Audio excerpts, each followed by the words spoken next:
This is a stimulus update and daily news report. Got some important updates to share with you. The White House is considering sending out consumer rebates because of the huge oil company profits. Another word for consumer rebate is a check. When it comes to inflation, I'll let you know what the White House is saying about that and what they plan on doing to helping out lower gas prices and food prices. Then I'll give you the Republican perspective on how to fix inflation as well. Plus the latest articles like this. For stimulus check, millions are getting $1,050 direct tax relief payments. And then if you're on SSI, you could get an additional $120 in cash if you live in one of these 36 states, and $750 child tax credits available to apply for. And I'll give you some other important updates as well. Hope you're having a more than mundane Monday. If you appreciate the fact-based, fast-paced updates, hit the like button down below. So, state inmates, I want to get your opinion on this. State inmates received $2.5 million in repayments. So this was due to stimulus check funds. So court ruling forces agency to return some relief funds. So basically, past year with the third stimulus check and actually the other stimulus checks, the Arkansas has taken away the stimulus checks from the inmates and it was held in an account, and then there were court rulings saying that the inmates needed to get the money back, and then it was kind of going back and forth. So some inmates got some money back and it equated to $2.5 million. My question to you is, do you think inmates in prison or jail, should they get to keep their stimulus check? Should they have to repay it back? Let me know your thoughts on that down in the comments below. Next, let's get into this. So White House weighs oil profits tax. Where'd it go? Oil profits tax to fund consumer rebate. So basically what they're saying here is that because of the oil companies making so much money, more than usual, with that extra profit, it should go in the form of a tax rebate or a consumer rebate, which is also known as a check. So I'll give you more information here. So ExxonMobil doubled its first quarter profit to $5.48 billion and said it would triple its stock buybacks through 2023 to $30 billion. So that's a lot of money. So they doubled their quarterly profit. That means in 3 months they made $5.8 billion profit. After all the executives got paid, all the workers got paid, and all their bonuses and all that, that's a lot of money. So basically what the Biden administration has criticized producers for sitting on profits and not investing in further production to lower the costs. Well, the oil companies making a lot of money, and if they're greedy enough, they want to just keep doing the same thing. So basically, what's being said here is one proposal backed by 15 Democratic aligned senators and several members in the House of Representatives would place levies on large oil companies quarterly for crude produced domestically or imported. Consumers would then be paid a tax rebate that could amount to a few $100s per year, but Democrats' bill faces uncertain prospects in Congress. So this is one of the past ones, and yeah, it could be a few $100s extra per year, basically taking a piece of that profit. Is that a good idea, bad idea? Should the oil companies' profits be taken and then given in the form of a consumer rebate or a check to the American people? Let me know your thoughts on that. When it comes to inflation divide, the wealthy splurge, the poorest pull back. Americans at the low end of the economy rung are once again struggling to make ends meet. Well, seems like regardless of the economy, even in a good economy, wealthy are always splurging, and even in a good economy, the poorest are always being held back. So regardless of inflation, it's just still a really bad issue. But basically what this article is talking about the divide there. And then also Biden economic advisor credits American Rescue Plan resilience despite record inflation. So one of the advisors saying that the American Rescue Plan helped and it did not cause inflation. What are your thoughts on that? Take a look at what Pete Buttigieg has to say here about how inflation is going to be fixed. Take a look. Let's bring in the Transportation Secretary, Pete Buttigieg. Secretary Buttigieg, thanks for joining us this morning. Let's play off what Jamie Dimon was just saying there. He says he sees storm clouds coming. Elon Musk is worried about the future of the economy. Larry Summers, former Democratic Treasury Secretary, is worried about a recession later this year as well. Is that what Americans should be braced for? Well, right now, what we are doing is preparing for the road ahead, where you're not going to see this kind of swift, red-hot, wildly fast economic growth that we had over the last year or so, but still expecting strong economic growth and working to keep it that way. Now, look, whether we're talking about growth or whether we're talking about inflation, one very important principle right now that this administration takes seriously and respects is to allow the Fed to do its job. But the administration and Congress have a job to do as well, and that is to support growth in this economy, including issues on the supply side of our economy, like making sure our supply chains are stronger, making sure that we invest in the capacity, both physical and human, of our economy to keep up with demand, and taking action where we can to lower costs for American families. And there are a number of things that the president has proposed that we do that Congress could do. Lowering the cost of insulin, lowering the cost of childcare, lowering the cost of housing, things that would make a difference, no matter what's happening macroeconomically, would make life easier for Americans who are facing these economic question marks right now. We just saw in Rebecca's piece President Biden saying he's doing everything he can. He believes he's doing everything he can on his own to combat inflation. But Democratic Congressman Ro Khanna disagrees. He's saying there's way more we can do. He wrote that in the New York Times, way more we can do right now to stop inflation, including having various departments. The Department of Energy buy up more petroleum, Department of Agriculture buy up more food, buy up surplus baby formula. Should the president set up the kind of task force that Congressman Khanna is talking about and start to make those purchases? Well, look, the president's made clear that inflation is his top economic priority, and he's laid out a very clear strategy for doing that. I'm sure additional ideas will be welcomed, especially when they're ideas that come in good faith. But right now, the president has a very clear plan. Now, unfortunately, from the other side of the aisle, what we're seeing is not very much by way of concrete ideas, right? We've heard something from Senator Rick Scott about raising taxes on lower and middle income Americans. There's a continued push to reduce or to remove the ACA. And you have, continued culture wars. But, what we have in the administration and working with partners of our in Congress who are coming through with a number of good ideas is to continue to take the steps that are needed, both on the price side and on the growth side, to keep our economy strong. Americans feel gas prices just about more than anything else. We're seeing $5 a gallon, approaching $5 a gallon across the country right now as we head into the summer vacation season. Earlier this year, the president tapped the Strategic Petroleum Reserve. Hasn't made any difference at all. Was that a failure? Well, look, I don't think it's correct to say it hasn't made any difference at all. This is an action that helped to stabilize global oil prices. The action the president took around ethanol, introducing additional flexibility there, that's having an effect on prices in the Midwest. But we also know that the price of gasoline is not set by a dial in the Oval Office. And when an oil company is deciding hour by hour how much to charge you for a gallon of gas, they're not calling the administration to ask what they should do. They're doing it based on their goal of maximizing their profits. It's been very striking right now to see these oil companies who have become almost ridiculously profitable. And you hear these oil executives on the record talking about how they're not going to increase production. Why would they? They're doing great right now. It's why the president has called for a use it or lose it policy, where if you're sitting on these thousands of permits like these oil executives have been, and you're not doing anything with them, then you're going to be held accountable for that. Now, so far, congressional Republicans have blocked action to do something like that, but we think that's another step that would make a difference among the many, many steps the president's already taken.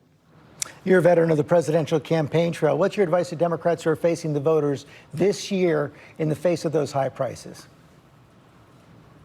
Well, look, the first is to recognize that this is a real challenge that we're all facing, that families are feeling that pain and that we're acting on it. But look, the bottom line is that there are two very clear and very different approaches here. There is our approach, which is to find solutions to invest in our supply chains like we're doing with the infrastructure money certainly in my department and in others, to do everything that we can to lower costs for American families, like the cost of insulin and prescription drugs. And then there's the other path that congressional conservatives have put forward, which doesn't really speak much to inflation. It's raising taxes on lower and middle class families, making a lot of political hay out of the very real challenges that families are feeling, and going to war with Mickey Mouse. So there's a very clear clear difference in strategies here against some very challenging economic problems. And by the way, you can also look at the track record of where we've gotten over the course of the last year. Of course, we have challenges right now, but look at the where this administration began, where there was a very real risk of recession, if not depression, and an American Rescue Plan that has made enormous differences in communities across the country. Pretty much any mayor I talk to talks about the different investments that they're making in their community thanks to that. And along with that, extraordinary job growth, exceptionally low unemployment, increases in income for American families. That didn't just happen on its own. And the fact that unemployment is as low as it is right now would not have happened, I believe, if it were not for the actions that the president took and the actions that Congress did move through and pass, like the rescue plan and what we're increasingly going to see the benefits of, this infrastructure law. You know, a lot of people didn't think you could do anything on a bipartisan basis, but this president did it, and there are a lot of people in Congress who were part of that who have a lot to be proud of. What are your thoughts on that? Do you think President Biden, the White House, and the Democrats are going to help out with inflation? Is it going to get fixed soon? Let me know your thoughts on that. Next, Biden advisor admits not feeling inflation as personally as lower income people, but understands frustration. So there was an interview here. I'm not going to share this interview, but basically, I think it kind of goes as not just for this Biden advisor, but for everybody in Washington. They're making six-figure salaries regardless of whether there's inflation or not. They're still able to eat, still able to pay their mortgage on a first home, maybe even a second home, a vacation home. So it's they're living in a bubble in Washington, basically, is what is the point of this, that they're not personally feeling inflation. Maybe they can't buy a third car. You know, that could be the worst problems that they're experiencing. But making $172,000 a year, being a worker in Congress, a lawmaker in Congress, I mean, how can you feel inflation? It's not like the rest of America where they're concerned how they're going to pay for their medication, their food, their gas, utilities, rent, getting evicted. I mean, it's a totally different story. But take a look at the Republican perspective on how to fix inflation here. I'm going back to getting a resume put together so it can be current and attractive and hireable. I need to go back to work. I thought I'd be flying all over the country, in the world by now. I'm not at the liberty again to pay for travel back and forth to volunteer when I'm not getting paid. I need some compensation now. Bidenflation starting to have a major impact on Americans in their golden years, as many retirees plan to re-enter the workforce if you're on a fixed income because of rising costs. Here to react, Florida Senator Rick Scott. Senator, thanks for being here. You heard what that wonderful Florida resident had to say. It's a reality for a lot of people across the spectrum, but especially retirees.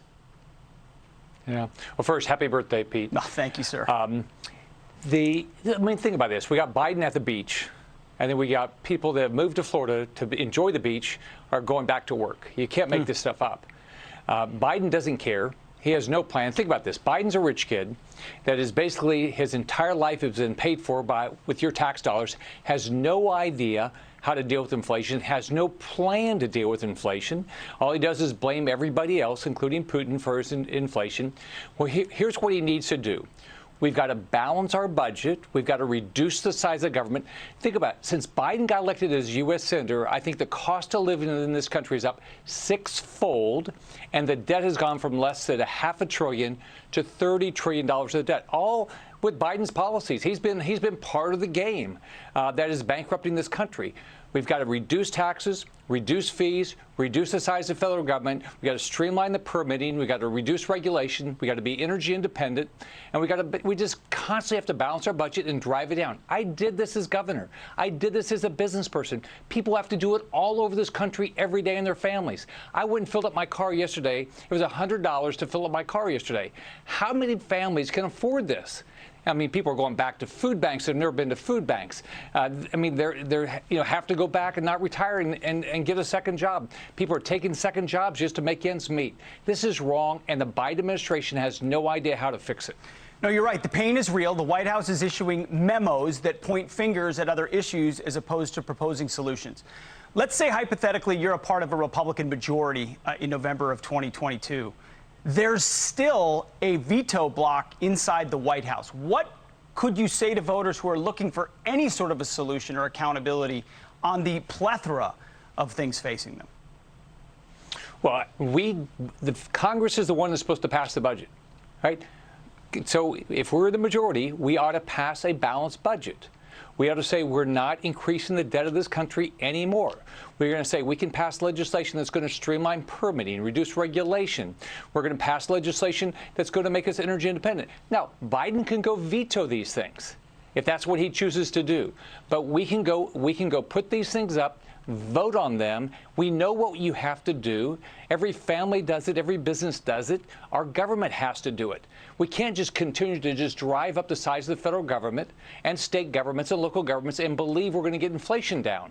We've got to get people back in the game, get a job, buy American products, be part of paying taxes, pay your, whether it's income taxes or sales tax or property taxes, be back into the capitalistic system that we have. Get off of being dependent on government. That's what we have to do. When we're the majority, that's what we have to do. It's capitalism. That's what it sounds like to me. We need a huge dose of it right now. It does. Senator Rick Scott, thanks a lot for your time. What are your thoughts on that? Do you agree or disagree with Republican Senator Scott? Let me know your thoughts on that. When it comes to other stimulus news here. So for stimulus check 2022 updates, millions to get $1,050 direct tax relief payments, how to make sure you get it. So what's going on here is a one-time homeowner tax rebate credit of up to $1,050 is being sent out by the state to qualified households. This is just going on in New York. So there could be payments of up to $1,050, and then residents of New York City will be getting $425. It'll be around $970 outside of New York City. So if you own a home in New York, you're going to get a credit like this.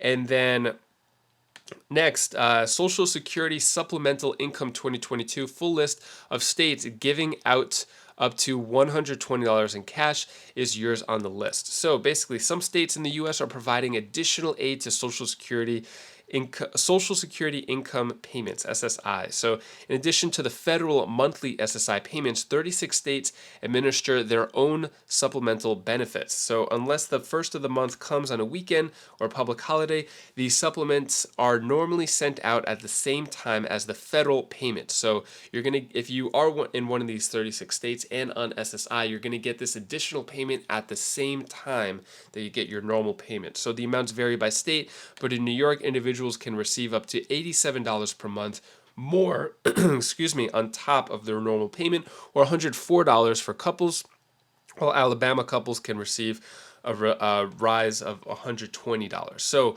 here are the states here. I'm debating whether or not I should read them. It's 36 states. If you're on SSI, here I'll zoom in. I don't think I should read it, but I'd rather you just look at it. Just pause the video right here. It's extra big. Pause it, and you can see if your state is here and if you're going to get an extra payment. Then you could see if you're getting an extra SSI payment there. And then child tax credit 2022 update, $750 payments available to Americans, but you have to apply soon. Deadline date revealed. So this is going on in Connecticut, and starting June 1st, families are eligible for child tax credits of $250 per kid, capped at 3 kids, so that comes out to $750. And the applications must be submitted by July 31st. So if you live in Connecticut, have kids, you could get up to $250 per kid, not per month, but just a one-time payment of $250 per kid, capped at 3 kids. And that is all the news that I have for you today to hopefully brighten your day a bit. Here's my daughter Bella's tip of the day. Hi guys, this is the tip of the day. Want me to tell you the one thing that you should do? You should, when you feel bad, take a couple deep breaths in and out. And also, after that, you can realize that things are better. So, bye. Thank you so much for watching. Appreciate all of your support and time and energy. And thanks for coming back day after day and watching it up until this point. Very few people actually watched the entire video. So thank you so much for your support. I'm going to play a little bit of pickleball later on in the day. My favorite thing. If you watch, you know that. And if you want to check out my latest pickleball video, you could click up here. And I'll see you in the next video. Take care. Be safe. Thank you for watching.